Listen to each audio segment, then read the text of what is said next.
Okay, so I first want to go over how to load a clicker.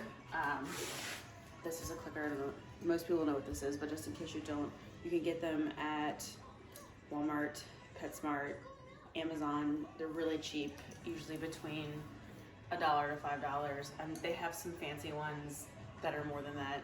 They're all the same. Just get a normal clicker. So this by itself means nothing to your dog until you load it or charge it, whatever word you want to use. So the point of this is to mark a moment in time that is going to announce some sort of reward coming to your dog.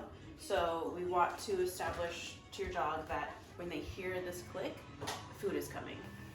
So how to get that started is you just get your food and you're going to click and then offer a reinforcement. I just threw it on the ground for him because he's going to steal all the kibble in my hand. It's important that you click and then offer the food. You never want to offer the food and then click. This is going to be what's announcing the good thing that they did. So if you have a handful of food, click before you move. If you're taking it from the food bowl, you're going to click, then reach in and give them the treat.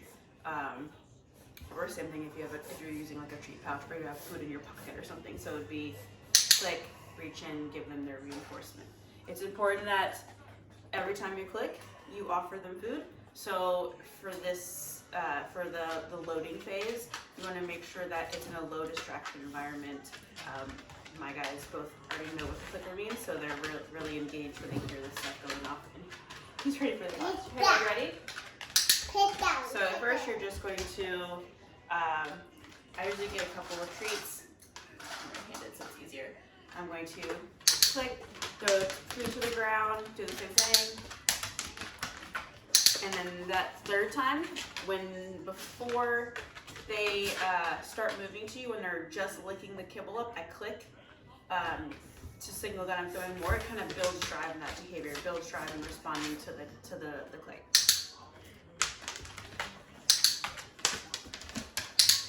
See how he kind of runs back before he's even done showing the other one. So that's really the way that you load the clicker. Sorry, my daughter's next to us eating breakfast. I wrote notes to make sure I go over everything.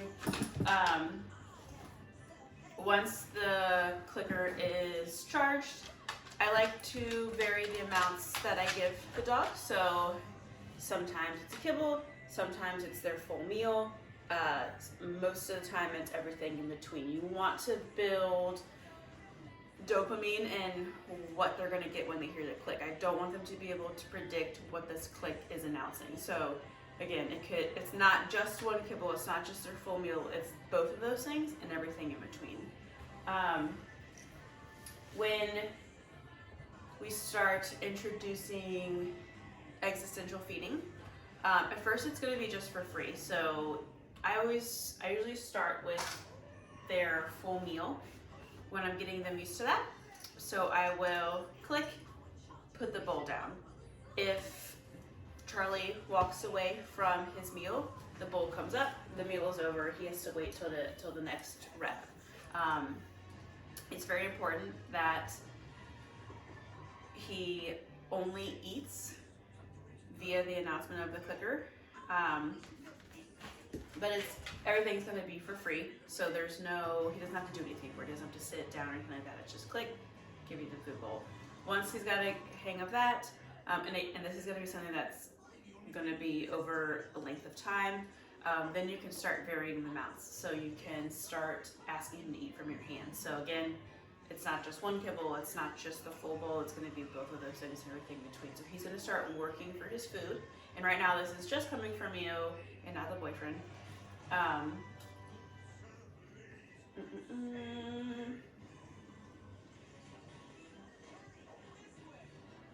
It's again for free, so he doesn't have to do anything. Once he's fairly confident with taking food from you, then you can start asking him to do things. And it's just simple behaviors. Like these sessions should be just a couple minutes long, nothing more than 5 minutes.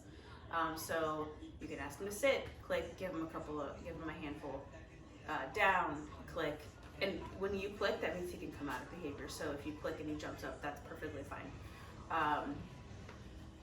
Sometimes if you don't have time and you're just like, I don't have time to do all this stuff, maybe just do a handful and then the full bowl. So you want to, every once in a while, Jack Pound, you want him to have that hope that sometimes it's just a full meal. But whatever you offer him, say you're doing a big handful. If he stops eating halfway of that handful and he walks away, that meal is over. So you are putting everything away, you're done. He can wait until the next meal. It is important that if you're doing his meal, that you have the bowl up with you. You never offer him the bowl and you're not taking food from him unless he moves away. So if he stops eating and walks away, then that's different. You can pull the bowl and take it away. But I don't want to create an alternative behavior of resource guarding because you're doing this and then pulling the food bowl away from him. We don't want anything like that. Hi. I like to, instead of doing like 2 bigger meals, I will break up their meals throughout the day. So I don't know if you're working from home right now. If you are, that's great. This will make this 1,000 times easier. But if not, you can do like 2 smaller meals in the morning, 2 smaller meals in the evening. It is crucial, I think I just mentioned this, that Charlie does not just get food for free. So he's always taking food from you. He's always working for his food. If he doesn't eat from you, say like your boyfriend's around and he's a little over threshold and doesn't want to take food from you, and he leaves and does his own thing. Okay, hold on. It's important that you don't just give him food for later because it takes away from the value of him taking food from you. We want this to be almost like a survival where if he doesn't take food from you, he's not getting any food. If you just then go and give him his predictable meal later, then why would you work for your food when you can just get it for free later? So dogs that are on a very strict schedule of when they eat, sometimes they're less motivated to take food from you because they're like, oh, whatever, I just get it later. So if that later doesn't happen, and it's important that maybe that step happens. It's important that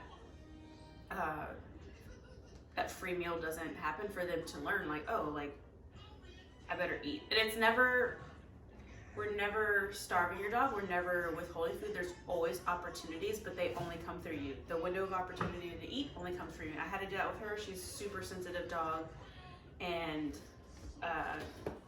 she only works for her food because if she gets it for free, she won't work with me because she's so sensitive. So there was a couple of days where every time I offered her food, she was like, no, I don't want to do anything with you. And so I just put her up, she wouldn't eat. So I offered her multiple times throughout the day. I offered her like every 2 hours, I would set up a training session and she would turn her snoot up at me and walk away. She never got food just in a bowl later that day. Like, it didn't happen. So after a couple of reps, she's like, I need to eat. Once she got home today, she's like, I need to eat I need to work with my mom, my owner, in order to get the food that I want.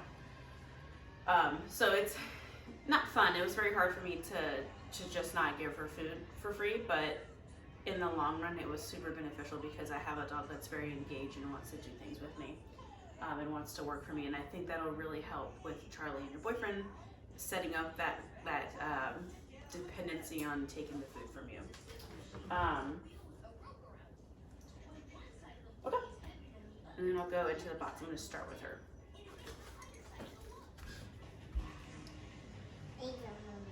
Yeah.